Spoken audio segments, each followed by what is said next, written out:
Australia's roads are quietly rewriting the rulebook, and most drivers have no idea how much is changing in 2026. A silent camera can now catch you resting your phone on your lap at a red light. A senior driver can lose a license after one overlooked medical form. A P-plater's mistake can land a penalty on the parent sitting beside them. None of this happens with sirens or flashing lights. It happens quietly, and the fine simply shows up in your mailbox weeks later. By the end of this video, you will know exactly what is changing, why it matters, and what to do right now so you are never caught off guard.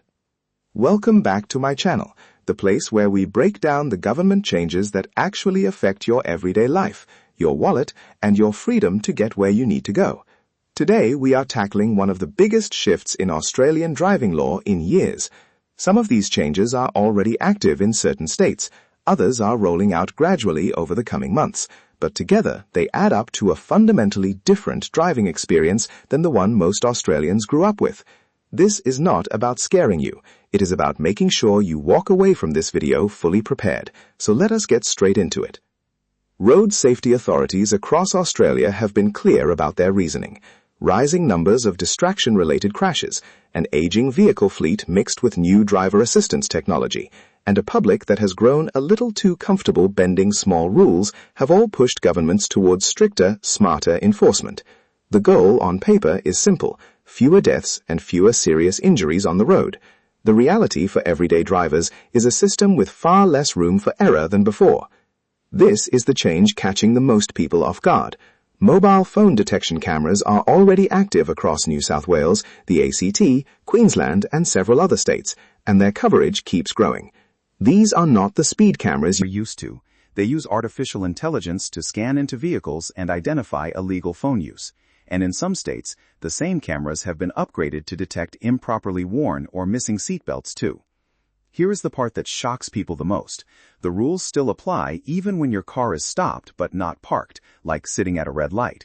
Simply holding, touching, or resting your phone on your lap while stationary in traffic can still result in a fine. Depending on the state, a first offense can cost anywhere from roughly 3 to 5 demerit points, and a fine ranging from a few $100s up to well over $1,000 in some jurisdictions, with harsher penalties still if you are caught in a school zone or during a double demerit period. For learner and provisional drivers, the stakes are even higher, since a single offense can be enough to push them to their demerit point limit and trigger an automatic suspension.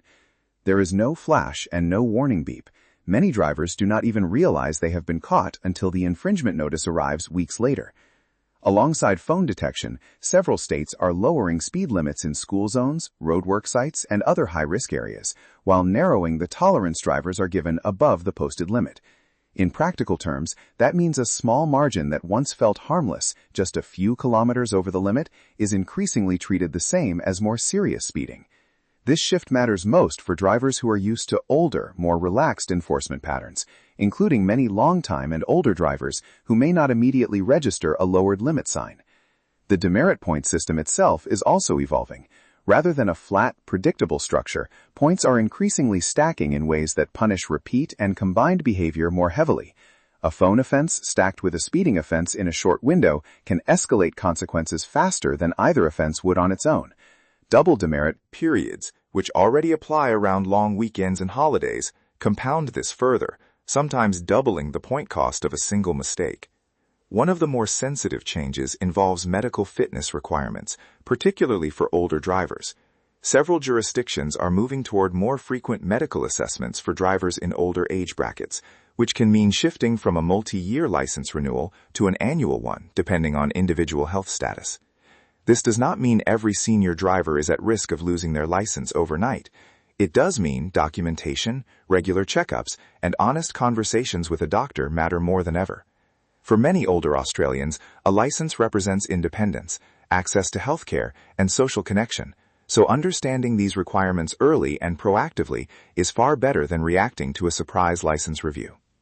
Modern vehicles increasingly come with lane assist, adaptive cruise control, and automated braking, and the law is clear that the driver remains fully responsible for how these systems are used.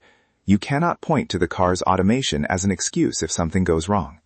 Dash cams remain legal everywhere, but placement matters. If a dash cam or phone mount obstructs your view of the road, it can now attract its own fine. Some states are also clarifying rules around recording audio inside a vehicle without the consent of passengers, even where video recording is permitted. Roadside testing technology is becoming faster and more sensitive, which matters most for anyone taking prescription medication for chronic pain, anxiety, or other conditions. Some substances can register on a test long after any actual impairment has passed, and the law does not always distinguish between genuine impairment and the mere presence of a substance in your system. If you are on any medication that could affect your driving, a conversation with your doctor about current testing standards is a genuinely useful step to take now rather than after a roadside test. For learner and P-plate drivers, restrictions around passenger limits, night driving curfews, and phone use are being enforced more strictly, not relaxed. In some circumstances, a supervising driver can share responsibility for a learner's mistake, which means parents and mentors teaching someone to drive now carry more weight on their shoulders than before. Beyond speed and phones, AI-enabled traffic cameras in some areas are now capable of analyzing driving patterns such as tailgating and unsafe lane changes, not just raw speed. This closes a gap that regional and rural drivers in particular have historically relied on, where lower police presence meant more flexible real-world enforcement. As camera coverage expands, that flexibility is shrinking. Traffic offenses can also ripple into your insurance, potentially affecting your premiums or complicating a claim if you were breaking a rule at the time of an accident, particularly in older vehicles without modern safety features. If you move between states or return from overseas, license recognition and conversion requirements can also introduce delays, so it is worth checking your specific situation ahead of time rather than assuming your existing license will transfer smoothly. Start by reviewing your own everyday habits honestly. Small behaviors that used to feel harmless, like touching your phone at a red light, now carry real financial and legal risk. Check that any dash cam or phone mount in your vehicle is properly positioned and does not obstruct your view. If you are an older driver or manage a long-term medical condition, talk to your doctor proactively about fitness to drive requirements rather than waiting for a review notice. If you are teaching a learner driver, make sure you both understand how shared responsibility works under the new rules. And if you regularly move between states or countries, confirm your license status well before you need. These changes are ultimately about reshaping driver behavior nationwide, and that comes with more surveillance, more accountability, and less tolerance for the small mistakes many of us have grown used to making. Whether you welcome that shift or not, the practical reality is the same. Staying informed is the best protection you have. If this video helped you get a clearer picture of what is coming, give it a like so it reaches more drivers who need to see it. Subscribe for future updates, and share it with someone who drives every day and might not realize how much is changing. Drop a comment and let us know which of these changes concerns you the most. Stay safe, stay legal, and I will see you in the next one.